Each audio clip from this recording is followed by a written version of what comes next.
Bismillahirrahmanirrahim. Assalamualaikum warahmatullahi wabarakatuh.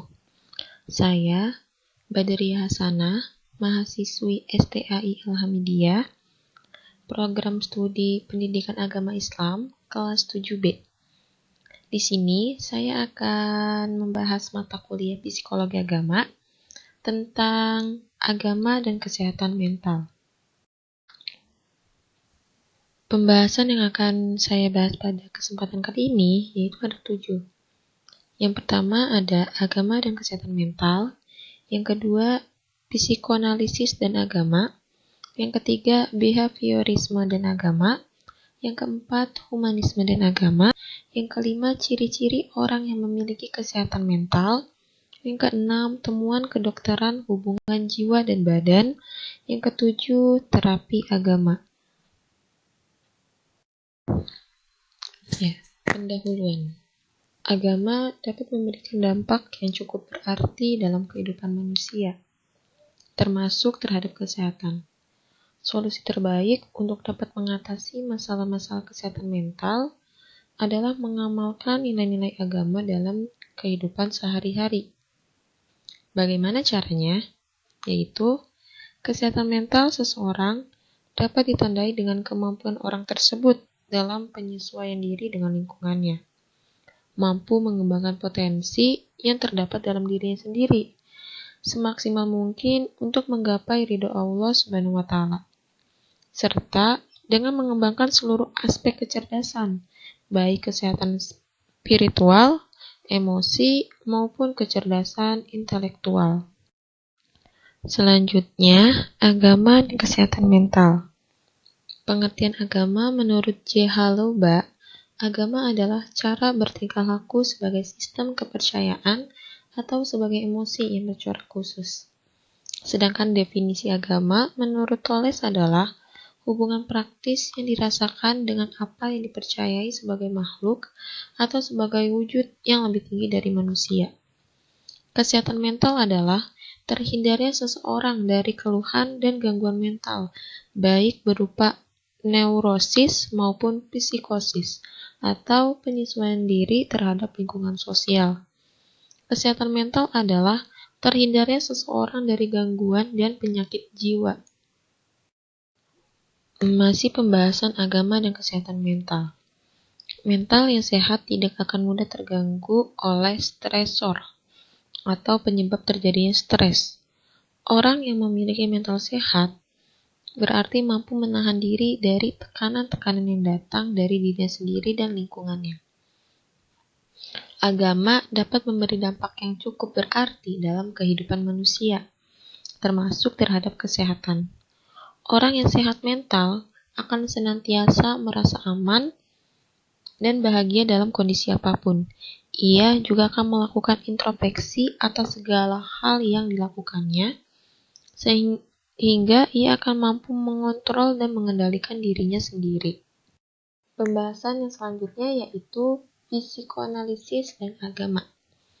Dalam beberapa bukunya, Sigmund Freud yang dikenal sebagai pengembang psikoanalisis mencoba mengungkapkan hal itu.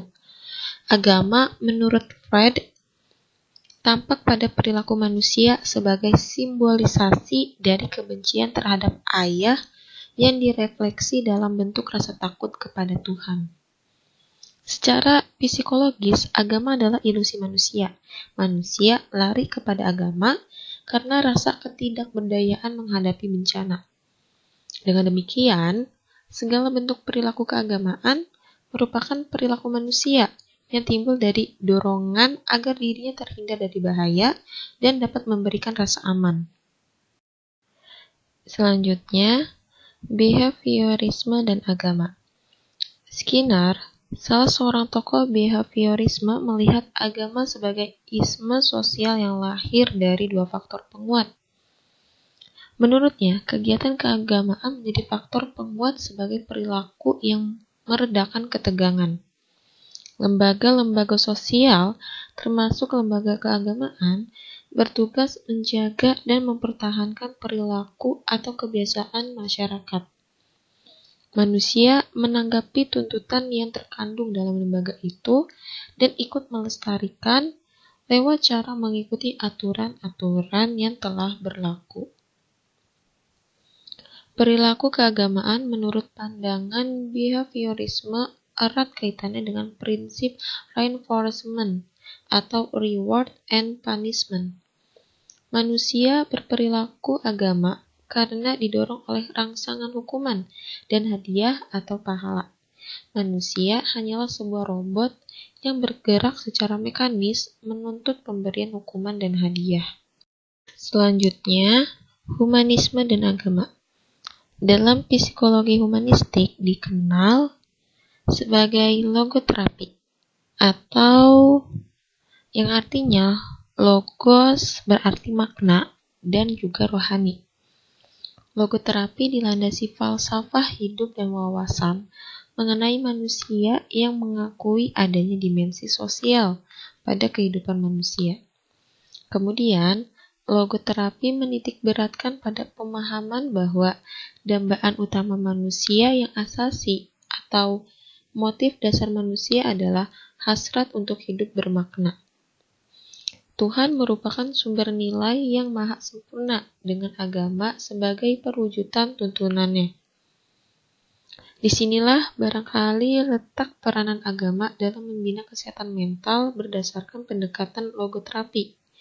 Karena bagaimanapun, suatu ketika dalam kondisi yang berada dalam keadaan tanpa daya, manusia akan kehilangan pegangan dan bersikap pasrah.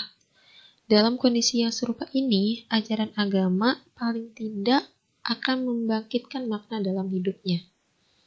Makna hidup menurut logoterapi hanya dapat dan harus ditemukan sendiri. Ciri-ciri orang yang memiliki kesehatan mental, yaitu yang pertama, memiliki sikap batin atau attitude yang positif terhadap dirinya sendiri. Memahami diri sendiri dengan perasaan tulus, nyata, dan jujur menilai diri sendiri. Kemampuan seseorang untuk memahami dirinya tergantung pada kapasitas intelektualnya dan kesempatan menemukan dirinya. Individu tidak hanya mengenal dirinya, tapi juga menyadari kenyataan dirinya. Pemahaman diri dan penerimaan diri tersebut berjalan beriringan. Semakin paham individu dengan dirinya, maka semakin besar pula individu dapat menerima dirinya. Menerima diri sendiri berarti merasa senang terhadap apa dan siapa dirinya sesungguhnya. Masih penjelasan ciri-ciri orang yang memiliki kesehatan mental. Yang kedua, aktualisasi diri. Aktualisasi diri merupakan puncak kedewasaan dan kematangan diri seseorang. Hal ini ditandai dengan bagaimana seseorang bisa menyadari dan memanfaatkan berbagai potensi yang ada dalam dirinya untuk mencapai suatu tujuan dalam hidup. Beberapa karakter orang yang sudah mencapai aktualisasi diri, yaitu yang pertama, mandiri, realistis, suka memecahkan masalah, punya selera humor yang tinggi, dan menghargai proses. Yang ketiga, mampu mengadakan integrasi dengan fungsi-fungsi psikis yang ada. Orang yang sehat mentalnya menampilkan perilaku atau respon-responnya terhadap situasi dalam memenuhi kebutuhannya, memberikan dampak yang positif bagi dirinya atau orang lain. Beberapa karakteristik psikis yaitu respek terhadap diri sendiri dan orang lain, memiliki respons emosional yang wajar, dan bersifat kreatif dan inovatif. Yang selanjutnya, temuan kedokteran hubungan jiwa dan badan. Kesehatan mental adalah ilmu yang meliputi sistem tentang prinsip-prinsip, peraturan-peraturan, serta prosedur-prosedur untuk mempertinggi kesehatan rohani. Orang yang sehat mentalnya ialah orang yang dalam rohaninya atau dalam hatinya selalu merasa tenang, aman, dan tentram. Adanya hubungan jiwa dan badan, orang yang merasa takut langsung kehilangan nafsu makan atau buang-buang air, atau dalam keadaan kesal dan jengkel, perut seseorang terasa menjadi kembung. Di bidang kedokteran dikenal beberapa macam pengobatan antara lain dengan menggunakan bahan-bahan kimia, tablet, cairan suntik, atau obat minum. Elektroterapia yang seperti sorot sinar, getaran, arus listrik, chiropraktis atau pijit, dan lainnya. Selain itu juga dikenal pengobatan tradisional seperti tusuk jarum atau akupuntur, mandi uap, hingga ke cara pengobatan perdukunan. Masih pembahasan temuan kedokteran hubungan jiwa dan badan. Orang mulai mengenal pengobatan dan hipoteria, yaitu pengobatan dengan cara hipnotis. Dan kemudian dikenal pula adanya istilah psikoterapi atau terapi penyembuhan diri sendiri yang dilakukan tanpa menggunakan bantuan obatan biasa. Sesuai dengan istilahnya, maka psikoterapi dan ototerapia digunakan untuk menyembuhkan pasien yang menderita penyakit gangguan rohani atau jiwa. Usaha yang dilakukan untuk mengobati pasien yang menderita penyakit seperti itu dalam kasus-kasus tertentu biasanya dihubungkan dengan aspek keyakinan masing-masing. Pada dasarnya, hidup adalah proses penyesuaian diri terhadap seluruh aspek kehidupan. Orang yang tidak mampu beradaptasi dengan lingkungannya akan gagal dalam menjalani kehidupannya. Manusia diciptakan untuk hidup bersama, bermasyarakat, dan saling membutuhkan satu sama lain yang selalu berinteraksi. Hal ini sesuai dengan konsep sosiologi modern, yaitu manusia sebagai makhluk zoopolitikon. Pembahasan yang selanjutnya, atau pembahasan yang terakhir, yaitu terapi agama.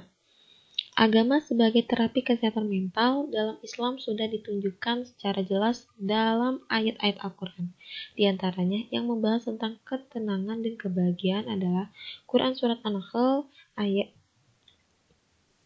97 yang artinya, barang siapa yang mengerjakan amal soleh, baik laki-laki maupun perempuan, dalam keadaan beriman, maka sesungguhnya kami akan berikan kepadanya kehidupan yang baik, dan sesungguhnya akan kami beri alasan kepada mereka dengan pahala yang lebih baik dari apa yang telah mereka kerjakan. Psikoterapi keagamaan yaitu terapi yang diberikan dengan kembali mempelajari dan mengamalkan ajaran agama Islam. Sebagaimana yang diketahui bahwa ajaran agama Islam mengandung tuntunan bagaimana kehidupan manusia bebas dari rasa cemas, tegang, depresi, dan sebagainya. Dalam doa-doa misalnya, intinya adalah memohon agar kehidupan manusia diberi ketenangan, kesejahteraan, keselamatan, baik dunia dan di akhirat. Ya, itu saja pembahasan saya pada kesempatan kali ini. Kurang lebihnya mohon maaf. Wassalamualaikum warahmatullahi wabarakatuh.